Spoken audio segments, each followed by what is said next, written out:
그럼 원달러 환율은 이번 출발하면 1,450원을 다시 가는데 이때 코스피는 오히려 2,130보다도 더 떨어지는 낮아질 확률이 있다는 거죠. 근데 그거는 예. 새로운 출발을 위한 마지막 작업일 수 있다는 생각도 하고 있고요. 그렇습니다. 저희가 환율까지 이야기를 했고 이쯤 되면 이제 재료를 많이 궁금해하실 거란 말이에요. 네. 그러니까 이런 폭락이 나오려면 앞으로 뭐가 있을까? 긴축 연중 가지고는 안 될 것 같고 뭘까? 아니, 뭐 나름 생각하고 계시는 게 아니, 있다면 저는 없어요. 없어요? 저는 없고요. 네. 항상 시장은요.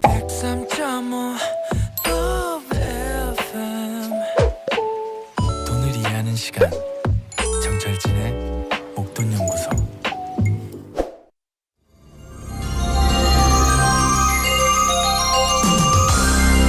그런데 말입니다. 투자를 하건 하지 않건 경제는 알아야 합니다. 특히 거시경제를 모른다면 앞으로 어쩔 생각이냐고 묻지 않을 수가 없는 것입니다. 경제 일타 강사, 주식시장의 타자들은 현 상황을 어떻게 진단하고 있을까요? 이분들의 거시경제 전망은 어떤지 우리는 그 것이 알고 싶은 것입니다.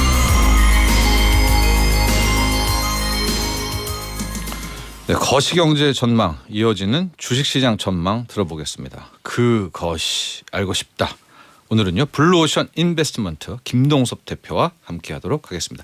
안녕하십니까? 네, 안녕하세요. 네, 크리스마스 랠리는 이제 말씀하신 대로 없었고요. 네. 그렇게 해서 완전히 무너지나 싶다가 지금 다시 또 올라왔어요. 1월에 네. 거센 외국인들의 네. 한국사랑 1월, 2월 그러면서 2,479, 81까지 현재 네. 올라온 여기 상황까지 딱 됐습니다. 우선 현재까지 과정을 한번 스케치를 좀 해볼까요? 일단 그때 산타크로스 랠리, 크리스마스 랠리는 없을 거라고 말씀드렸는데 이제 그 이후에 시장이 좀 올라왔잖아요. 예. 근데 이제 우리나라 시장을 올린 거는 사실은 삼성전자가 키포인트였어요. 네. 그러니까 삼성전자의 그 실적이 4분기 실적이 안 좋게 나왔을 때 시티은행에서 보고서가 나왔어요. 예. 삼성전자가 이제 반도체에서 감산으로 조정을 할 수 있다. 이 보고서가 나오면서 그날부터 삼성전자가 막 오른 거예요. 네. 그다음에 실적이 이제 1월 30일 날 확실하게 나왔을 때 그때 이제 삼성전자 부사장이 뭐라 그랬냐면 감산은 없다. 네.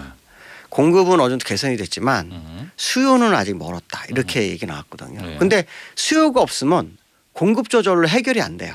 수요가 어느 정도 있을 때 공급 조절을 해서 뭐 가격을 더 높이거나 해서 이제 어떤 이익을 창출을 더 크게 하고 시장 장악력이 커지는데 네네. 그게 안 되는 거죠. 이유는 호황을 위해서 호황이 왔을 때를 대비하겠다. 뭐 이런 얘기를 하거든요. 근데 그 호황이 요즘 언제 뭐 올지는 일종의 치킨 게임이죠. 그렇죠. 네, 치킨 게임 하는 거니까 많이 만들어서 죽일 게 없으면 죽이고 나는 풀로. 가겠다. 뭐 이런 생각도 갖는 것 같아요. 근데 이제 삼성전자에 외국인들이 몰리면서 그것이 1월, 2월 시장을 끌어올렸죠. 그래서 삼성전자 차트하고 코스피 차트가 같아요. 거의 똑같은 모양을 가지고 있어요. 네. 근데 문제는 뭐냐면 삼성전자를 끌어올렸던 그 모멘텀이 사라진 거죠 지금.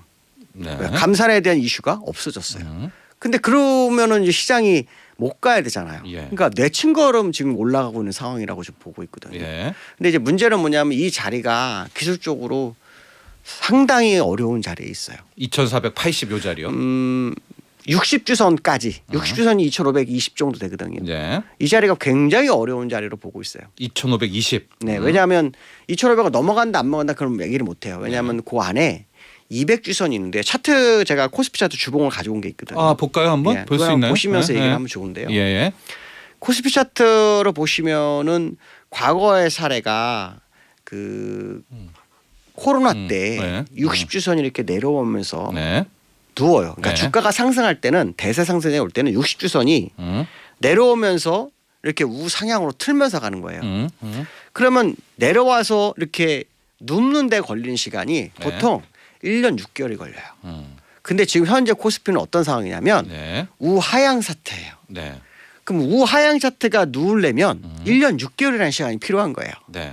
무슨 말이냐면 지금 올라온 거는 한마디로 말하면 누울 수 있는 시간을 만드는 전제 조건을 만드는 거지 이게 추세를 반전을 했다라고 보질 않는 거예요.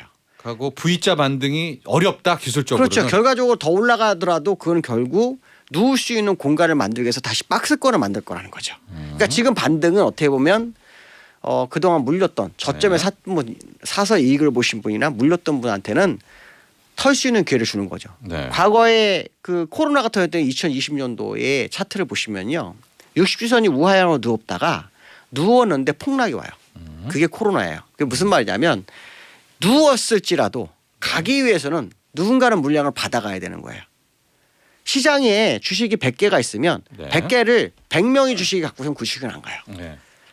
100개 중에서 4, 50개는 누군가 들고 있어야 시장을 가는 거거든요. 네. 그래서 누웠을 때라도 눌릴 수 있는 공간이 과거에도 있었기 때문에 기술적 분석상으로는 지금 60전에 다 와서 2,500을 넘기를 바라시는 분 입장에서는 네. 너무 좋은 상황이죠. 외국인이 매수를 했으니까. 근데 외국인이 매수했던 건 삼성전자고 삼성전자의 모멘텀은 사라진 상태라고 본다 그러면 그게 좀 이해가 안 되는 거예요. 특히 삼성전자 올라오면서 외국인이 매수를 했지만 대차장고도 무지하게 많이 늘었어요. 예. 거의 한 4천만 주 이상 들었어요.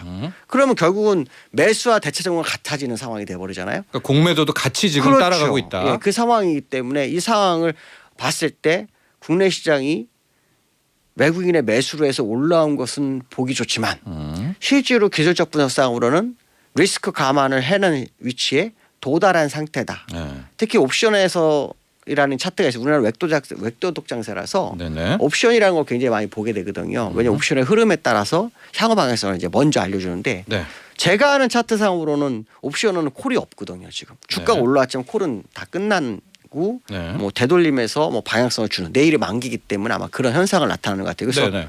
뭐 시장의 방향성에 대해서만큼은 조금 더 기다려 보시는 게 더 현명하다. 그러니까 큰 상승을 위해서는 60주선이 돌아야 되는데 시장 분위기는 너무 좋잖아요. 지금 네. 뭐 미국도 지금 뭐 근데 돌리기는 어렵습니까? 돌리려면 진짜 어마어마한 힘이 호재가 필요하죠. 있어야 되죠. 그렇죠. 네. 어마어마하게 호재가 나와서 네. 팍 쌓아올려 가지고 60주선을 돌려야 돼요. 그렇죠. 예. 근데 60주선을 돌리려면 3,000포인트를 가야 60주선이 돌아가요. 예. 그러니까 이 3,000포인트를 안 가면 60주선은 돌아갈 수가 없어요. 그러니까 무슨 말이냐면 올라도 이 어느 일정 구간에서의 싸움이 되는 거고 200주선하고 60주선이 데드 크로스가 나요. 자동적으로 조만간. 그 얘기 뭐냐면 중장기와 중기 이평선과 장기 이평선이 눕는 상태에서 데드 크로스 나면 1차적으로 반등엔 제한이 올 거다라는 거죠. 그러니까 지금이 네. 되돌린 거는 어떻게 보면 누군가에게는 알겠습니다. 짧은 폭으로 네. 이익을 보는 거지만 누군가한테 기회라고 보셔야 되겠죠. 저희가 이제 그림을 차트를 같이 못 띄워가지고 좀 어려운데 쉽게 생각해서 이렇게 하면 어떨까요? 한 여름까지 네. 매번 주봉이 양봉으로 올라요. 그러면 이제 한 3,000 안 가더라도 가정입니다. 네. 한 2,800까지 여름에 막 가. 그래야 그러면은 약간 가능성은 있는 거잖아요. 우상향은 못 가요. 못 가지만. 그냥 눕는 거예요. 눕는 60주선이요. 걸로. 예. 왜냐하면 3,000에서 내려오는데 제가 계산해 봤는데요. 네. 한 주봉으로 열 몇 개가 내려와야 돼. 지나가야 돼요. 네. 앞으로. 예, 네. 열 몇 개가 지나야지 한 2,000 4개월 이상. 900, 800이에요. 네. 그러니까 적어도 뭐 7, 8월로 계산해 본다 그러면은 2,800 가도 60주선은 누운 정도지 우상향으로 못 간다는 거죠. 그래서 일단은 현재 맥시멈이 한 2,520. 그 정도까지 보면 정말 많이 보는 거 아닐까 생각을 하고 있어요. 그 관련해서 이 질문도 던져드리고 싶어요. 외국인이 지금 7조 이상을 사고 있습니다. 네. 그래서 이 외국인의 정체에 대해서 많은 분들이 이제 이야기를 하세요. 뭐 검은 머리 외국인이다. 투기 자금이다. 아니면 국부 펀드다. 여러 가지 좀 의견이 있는데 이제 아직은 모르죠. 이게 아직은 이제 모르는데 3개월, 6개월 뒤에 나오겠죠. 1차적으로 하나 나온 게 예. 있어요. 뭐냐. 아랍에미레이트에서 30조 정도를 투자를 받았을 때 네네. 그때 들어온 돈이 있다고 했거든요. 그게 이제 국부 펀드 설이죠. 네, 그게 네. 국부 펀드 설이고 네. 저는 사실은 이거를 저는 100% 믿지 않아요. 예를 들어서 7조인데? 네, 7조도 안 아직까지 돼요? 저는 안 네. 믿어요. 왜 7조가 중요한 게 아니라 시장 전체를 사질 않았어요. 네.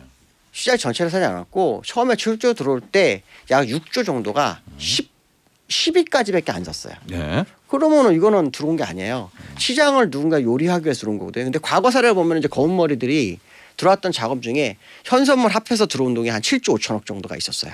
예. 그러니까 선물도 왜냐하면 시장을 다 방어하려면 선물을 사고 현물을 사야 되거든요. 예. 근데 지금 선물은 안 사요. 예. 현물만 7조가 들어온 경우 케이스거든요. 예. 그게 삼성전자에만 거의 많이 몰렸거든요. 10위권 안으로. 그러니까 그 부분을 본다 그러면은 사실 이게 진짜인가에 대해 의문점을 좀 갖는 상황이고요. 뭐 미국이 지금 오늘 뭐 제롬 파월의 발언에 의해서 이제 시장이 뭐 디스인플레이션 해가지고 막 뭐 통화 증발은 막겠다 뭐 이런 분위기 그리고 인플레이션 뭐 그거에 대해서 되게 디스인플레이션 되게 좋게 보는데 여기에 함정이 있어요. 2007년도에 문제가 터진 건 뭡니까? 서브프라임 모기지예요. 서브프라임 모기지는 뭐냐면 저신용자가 대출금 못 갚는 거예요. 근데 그 당시 금리가 3.25였어요. 그럼 지금은 금리가 얼마면 4.75예요. 그다음부터 1.5가 더 높아요. 그럼 그 당시 그 저신용자들이 지금 15년 사이에 고신용자가 돼서 다 바뀌었을까요? 안 바뀌어요. 그 신용 그 비율은 항상 유지가 되게 돼 있고 그때에 따라서 항상 그 정책에 따라 움직이는 거거든요.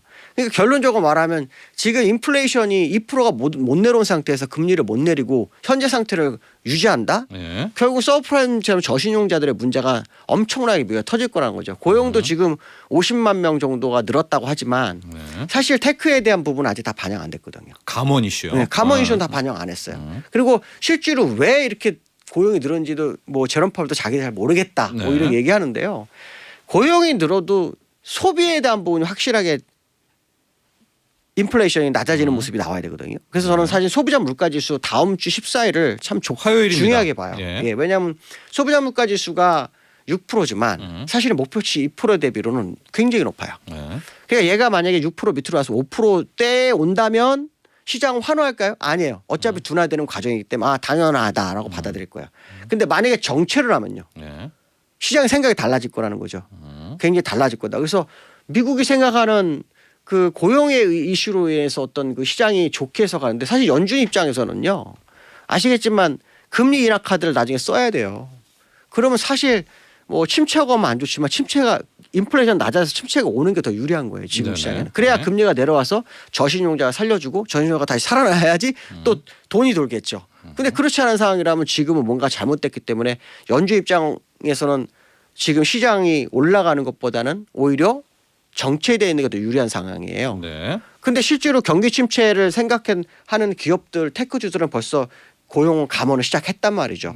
근데 실제로 경기 침체는 언제 오냐면 금리 인상하고 난 다음에 1년 그다음에 그 8개월 사이. 그러니까 1년하고 1년 8개월 사이 경기 침체 그러니까 그 경기 침체가 지금 오는 상황이라면 잘못하면 연준은 고인플레이션 상태에서 침체까지 맞아버리는 상황이 될 수 있다는 거죠. 근데 이 상황에서 고용이 높으니까 금리를 또 어떻게 할 수도 없는 아주 복잡한 상황에 있는 거죠. 정리를 좀 해보겠습니다. 네. 일단은 이제 지수를 보면은 이제 2,520이 맥시멈 여기에서 하방에 대한 이제 대비를 좀 하라. 7조 원 이상 샀던 외국인 투자 자금에 대해서는 김동석 대표께서는 검은 머리 외국인의 가능성이 좀 더 높은 조금 것 같다. 높다. 좀 더 확인해라. 여기를 믿지 말아라라는 것이고 연준의 입장에 대해서도 이번에 뭐 고용 어쩌고 저쩌고 하지만 다음 주 화요일 날 이제 미국의 1월 소비자 물가 상승률이 나오는데 이게 오히려 좀 실망스러울 수 있다 이런 쪽일까요? 아니 그럼 실망스러기보다는 둔화가 돼도 시장이 받아들이는 감각이 예전과는 달랄 거란 거죠. 어차피 둔화 추세였으니까. 엄청나게 내려서 뭐 4%대다 그러면 환호를 하겠지만 5%대라면은 별로 의미가 없을 거라고 생각하고 있습니다. 개인적으로는. 네. 그리고 보통 금리 인상 후 한 8개월 이후부터 그 충격이 오고 있기 때문에 1년 그리고 1년 8개월 사이. 그러니까 그러면 지금 1년 딱 지났죠. 1월부터 했으니까. 예, 그러니까 이제 올 8월 사이에 침체가 오는 게 보통 경우였기 때문에 그러면은 보통 지금 경기 침체가 경기 연착륙일 수도 있다. 뭐 이런 얘기가 나오는데 오히려 김동석 대표께서는 연착륙이 오면 안 되는 겁니다. 그러니까 왜냐하면 침체를 겪는다. 예, 침체가 와야 정상입니다. 왜냐하면 연착륙 오면 연준이 할 게 없어요. 금리 인하를 할 수가 없잖아요. 연착륙 하는데 금리를 왜 인하합니까? 고용이 좋은데. 그러면 문제가 되는 게 뭐냐면 아까 저신용자가 문제가 터질 거라니까요. 5%라면요 대출 금리가 엄청 높아요. 다 연동이기 때문에. 3.25일 때도 서브프라임 모지가 터졌는데 5%가 돼가지고 어저께 닐 카시카는 5.4% 얘기하거든요. 5%된 상태에서 시간 더 끌어보세요. 못 버텨요. 그러니까 양쪽으로 다 문제가 있는 상황이에요. 있는 거다. 그거를 월가에서는 금리 인하를 할 거라는 기대감과 뭐 통화가 뭐 이렇게 증발하지 않을 거라는 기대감이나 뭐 이런 게 반영을 한 거지. 실제로는 이게 상황적으로는 정말 안 맞는 상황이라는 거죠. 금리 인하를 안 해도 저신용자 때문에 경기 예, 문제가 침체가 터지고, 오고 예. 금리 인하를 한다는 것은 이미 경기 침체가 왔기 때문이라는 그렇겠죠. 이야기이기 때문이다. 네. 그러니까 둘 다 현재로서는 하락을 피할 수가 없다. 그렇죠. 그러면 우리가 이제 2130을 한번 갔잖아요. 코스피가 2130. 네, 네, 네. 그러면 지수로 이제 올해 경기 침체가 계속 됩니다. 네. 그러면은 한 쌍바닥 정도일까요? 2130 정도? 박스권을 만약에 지금 60주선을 눕히는 방법은 두 가지가 있습니다. 하나는 뭐냐면 빠르게 올라가서 2,800에서 놀고 있는 거죠. 네. 그 정도에서 놀면서 한 8월까지 가는 방법. 아니면 그 안에서 박스권을 만들어주는 방법. 네. 아니면 어차피 60선 내려올 거니까 내려와서 누울 수 있게끔 일정 구간 안에서 멈추는 거죠. 그거 이제 그 바닥 지나면 저점 부분이 되는 거죠. 2130. 그렇죠. 네. 그 정도에서 만약에 움직였다가 뭐 올라갈 건지는 모르겠지만 네. 저는 사실 하락 목표치가 나오지 않았거든요. 2100대는 아니거든요. 아, 더 미칩니까? 네, 저는 일자는 꼭 볼 거라고 보는 게 누군가는 시장 주식을 가져가야 되고 네. 누군가는 시장에서 실망을 느낄 때 거기서 새로운 시대가 열리거든요. 항상 과거 사례를 보면 물론 그 과거 사례가 다 맞는다는 보장은 없거든요. 네네. 그래서 지금이 만약에 올라가는 그 느낌이 뭐 아마 뉴스를 보면 뭔가 이거 대세상승 왔나? 막 이런 생각할 정도의 뉴스가 좀 많이 나와요. 예. 그리고 시장이 악재는 반영을 안 해요. 근데 항상 시장은 양면성이라고 어느 순간 바뀌어요. 네, 그래서 저는 제가 시황을 한 20년 정도 했는데 예. 네, 시황을 20년 정도 했었는데 지금 상황이 저도 묘한 상황이에요. 좀 안 맞는 상황. 근데 연준도 지금 뭔가 자기들도 어떻게 해야지 못하는 상황인 게 느껴지거든요. 예. 통제를 못하죠 네, 지금. 이 상황에는 보통 나중에 악재가 터져서 문제가 되는 경우가 굉장히 많았지 예. 호재로 돌변해서 가는 경우는 별로 없어요. 그래서 일단 저는 현재 시장에 진입을 원하시는 분 왜냐하면 또 시장이 에서 내려오면 진입하겠다는 사람들이 굉장히 많거든요. 네네. 그런 시장은 아직 바닥이 아닌 거죠. 그러니까 기본적으로는 이제 2130 그러나 김동석 대표는 만에 하나 거기 가면 또 밑이 또 열린다. 가능성을 열어두고 보는 게 좋아요. 왜냐하면 흔들어야만이 큰 장을 갈 수 있고 네. 상승 이격이 열리거든요. 지금은 상승 이격이 없어요. 네. 연봉으로 봐도 만약에 정말 여기서 큰 상승이 와도 연봉으로 보면 기껏 가봐야 정고점이에요. 네. 왜냐하면 연봉은 1년에 하나 나오기 때문에 나온 연봉이 얼마인데서 이렇게 눕잖아요. 네. 캔들이 눕게 돼 있거든요. 그러니까 많이 못 가요. 근데 만약에 눌렀다 가게 되면 이격이 벌리면서 오랜 시간을 벌려서 올라가기 때문에 네. 상승가액이 굉장히 높아지죠. 그러니까 사실은 큰 장을 위해서는 약간의 흔들림이 필요한 거는 맞다라는 거죠. 자, 라는 우리 또 김동석 대표의 의견입니다, 여러분들. 그동안에 개인적 이제 의견. 올라가는 저희가 또 상승 쪽의 전문가들도 많이 모셨고요. 또 이제 김동석 대표도 모셨는데요. 9329번님, 그렇다면 요즘에 곧버스, 인버스, 이제 곧버스는 2배짜리 인버스 ETF 상품이죠. 주린이들 투자를 정말 많이 한다던데 그들이 잘 대응하고 있는 건가요? 또 이런 저는 질문을 개인적으로 개인적으로 본다면 잘하고 있다. 네. 주가 올라가는 건데 올라가면 손실 나는데 이게 잘하는 거냐 이렇게 생각하는데 그렇지가 않아요. 추세를 봐야 되는 거기 때문에 제가 아는 추세는 아직 돌릴 수 지금 미국 차트 하나 미국 다우 차트를 빼놓고는 예. 사실은 좀 다른 상황이거든요. 그래서 기술적으로는 곧버스 인버스 타신 분 입장에서는 좀 고생스럽지만 네. 조금 버티시면 기회가 올 거라고 좀 판단하고 있고요.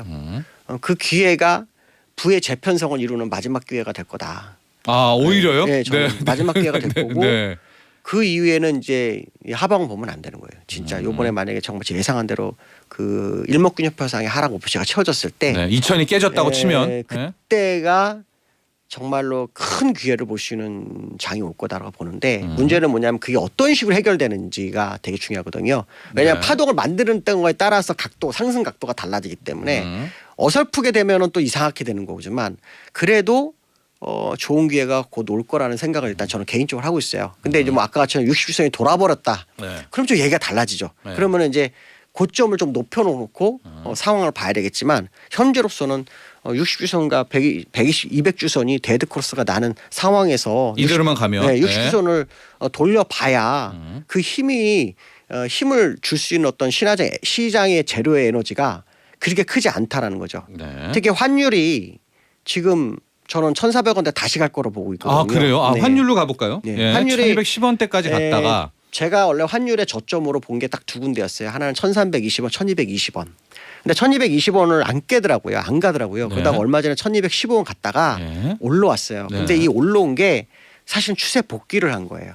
그러니까 하방으로 가던 하락으로 내려가던 강세로 가던 원달러가 네. 되돌리는 걸리는데 3개월이 넘게 걸렸는데 이게 돌릴 듯 말다 하면서 우하향으로 살짝 가면서 올라왔거든요. 예. 누군가는 매도 물량을 싹 다 받아간 거예요. 그래서 환율이 이제부터 도망가는 작업이 있을 확률이 높아요. 근데 너무 웃긴 건 뭐냐면 어저께 환율 개방 얘기 나오잖아요. 네. 환율 개방을 해보세요.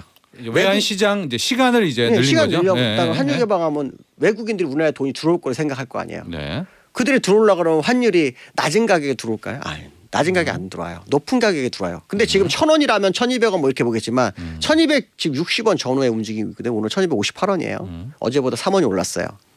그러면은 가격 어디까지 갈까요? 이 한번 생각을 해봐야 되는 거고 네. 그다음에 기술적인 분석이 제일 우선인데요. 기술적 분석으로 개파락 현재 5개가 있어요. 일봉에. 네. 5개는 꼭 메워요. 그게 5개의 첫 번째가 뭐냐면 1,420원입니다. 그러니까 환율에서 변화가 감지되기 시작했는데 오늘 주가가 오르는 거는 내일 만기 때문에 콜몰이를 하는 과정으로 보시면 되고 예. 콜은 제가 볼 때는 개인적으로 봤을 때는 콜의 가격의 변화는 약간 변화가 생겨버렸거든요. 이럴 때는 보통은 일시적으로 되돌림 주는 정도였기 때문에 한번 잘 보셔야 될 것 같습니다. 그래서 환율에서도 변화가 먼저 감지되기 시작했다는 것만큼은 한 번쯤 생각해 보시는 게 좋겠다. 그럼 그 말씀드리고 원달러 싶습니다. 환율도 지난주에 네. 갔던 1,218원 정도가 일단 저점이고 여기에서 네, 다시 그렇죠. 상승으로 출발을 해서 네.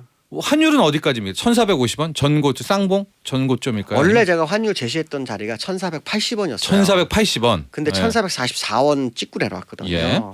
그래서 너무 빨리 내려왔죠. 너무 빨리 내려왔는데 그러고 나 하방 경직선을 만들 듯 하다가 3단 하락을 돌렸기 때문에 네. 3단한 때는 한 달 정도로 횡보를 했어요. 네. 그 얘기는 뭐냐면 누군가가 매도를 다 받아가는 작업을 했다라고 판단해야 될 것 같고 예. 그 얘기는 결국 지금 시장이 반등을 줬지만 환율에서는 변화를 추구하고 있기 때문에 아까처럼 뭐 더 많이 가는 거에 대한 관심보다는 네. 적절한 투자 속에서 리스크 관리를 하면서 방향을 보는 게 더 현명할 거다. 그 말씀을 드리는 거예요. 김동수 대표는 현재 1,257원입니다. 원달러 환율은 다시 출발. 네, 다시 출발해서 한 1,400대. 네, 거기까지는 아마 갭은 메우러 갈 거다. 그러면 그게 이제 전저점인가요? 2,130? 그렇게 일단 맞춰볼까요? 아, 그때하고 좀 달라요. 그때 아, 환율 왜요? 오를 때는 네. 주가가 안 빠졌어요. 음. 그때 환율 올 때는 환율 폭에 비해 주가는 정체돼 있었어요. 예. 근데 이번에는 환율이 내려왔는데 예. 주가가 그 당시 고점까지 못 올라왔었어요. 많이 못 갔죠. 못 올라왔어요. 예. 그 얘기는 뭐냐면 환율과 주가가 연동할 확률이 높아진다 이번에는. 그런 생각을 한번 해보고 있어요. 네, 그러니까 그전에 이제 연동을 안 했어요. 예. 그러니까 연동 폭이라는 게 있는데 그 폭에 그러니까 예를 들어서 1% 오르면은 뭐 환율 1% 오르면 주가는 한 2% 움직이고 뭐 이런 모습이 있었는데 네. 환율 1%인데 주가는 0.5%고 막 이런 식의 모습이었지만 예. 지금은 이제 그 폭을 그대로 유지해 주는 모습이 있을 수도 있다. 그러니까 1,450원 가면 그럼 주가는 2,130보다 더 떨어진다. 그래서 아까 얘기했잖아요. 혹시 모르니까 일자를 볼 수도 있다라는 걸 말씀드리는 게 환율이 연동했을 경우에 그런 확률이 있을 수 있다. 왜냐하면 지난번 고점 갈 때는 환율과 주가가 전혀 연동을 안 했기 때문에 네. 이번에는 연동할 확률을 열어두고 본다면 그 가능성이 있을 수 있지 않느냐라는 생각을 하는 거죠. 그럼 원달러 환율은 이번 출발하면 1,450원을 다시 가는데 이때 코스피는 오히려 2,130보다도 더 떨어지는 낮아질 확률이 있다는 거죠. 근데 그거는 예. 새로운 출발을 위한 마지막 작업일 수 있다는 생각도 하고 있고요. 그렇습니다. 저희가 환율까지 이야기를 했고 지금 시간은 그렇게 많지는 않은데 이쯤 되면 이제 재료를 많이 궁금해하실 거란 말이에요. 네. 그러니까 이런 폭락이 나오려면 앞으로 뭐가 있을까? 긴축 연중 가지고는 안 될 것 같고 뭘까 아니, 뭐 나름 사실은- 생각하고 계시는 게 아니 있다면 저는 없어요. 없어요? 저는 없고요. 네. 항상 시장은요. 기술적 분석상의 어떤 모습이 나왔을 때 재료가 따라와요. 작든 크든. 네. 근데 지금은 그 재료가 보이질 않아요. 보이진 않아요. 근데 기술적 분석 상으로는 변화가 들어왔기 때문에 예. 그거를 이제 유심히 보는 거죠. 그 유심히 보다 보면 어느 순간 됐을 때 네. 재료가 터져요. 예를 들어서 제가 지난번에 뭐 이 방송에서는 안 나왔지만 3,300이 때가 꼭지라고 얘기를 했었어요. 예. 그때 내렸을 때 아무것도 시장 반응 없다가 갑자기 금리 인상 시그널 나오면서 쭉쭉쭉 빠졌거든요. 그러니까 시장의 변화는 뉴스에 의해서 움직이는 거는 아주 잠깐이고요. 재료 시장의 방향성을 기술적으로 준 다음에 움직인 다음에 나는 뉴스는 길어요. 그러니까 현재로는 뉴스를 먼저 뭘 따져보시면 안 되고요. 여기 이 악재로는 네. 아닐 수가 있다. 기술적인 어떤 상황 속에서 뭐가 그 상태에서 나오는지를 봐야 돼요. 네. 그러니까 지금은 일단 그동안 악재였던 게 다 희석됐잖아요. 금리 네. 인상도 주가가 올리고 연준 뭐, 파월 발언도 다 뭐 희석되고 올려버리고 우크라이나 사태도 다 네. 문제가 없어져 버렸기 때문에 그걸 새롭게 제도를 차리려고 하시면 안 되고 알겠습니다. 일단 방향이 돌았을 때 들어오는 네. 재료를 확인하는 게 맞다 이렇게 말씀드리고 싶어요. 네, 오늘 그것이 알고 싶다. 블루오션 인베스트먼트 김동섭 대표와 함께 했습니다. 또 하나의 의견이니까 여러분들 네, 또 의견이니까. 참조하시기 바랍니다. 감사합니다. 네, 감사합니다. 본 방송은 투자 판단을 위한 조언일 뿐 투자 결정과 결과에 대한 책임은 투자자 개인에게 있음을 알려드립니다. 정철진의 목돈 연구소